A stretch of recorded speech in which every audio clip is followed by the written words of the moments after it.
Okay. Ito ginawa ko, pinagdikit ko yung negative niya, ano? Yung negative black to black.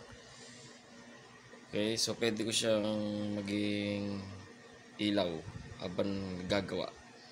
Okay, lagyan ko lang ng stand. Oh, di ba lakas? Oh,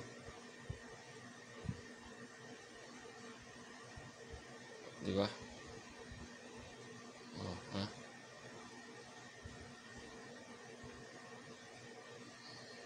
Pwede. Maging flashlight siya. Babalik ko siya dun sa case niya. Yun ang case niya. Tinanggal ko na yung solar niya. So, pwede ko siya ilagay dito. Ayan. Di ba? Oh, di may ilaw na ako. Di ba, di ba, di ba? Approve. Okay? So, antayin natin to magkarga na magkarga. Ewan ko kung ilang oras siya magkakarga. Okay? So, antabay lang tayo. Yan ang workbench ko. Okay? Maliit. Okay?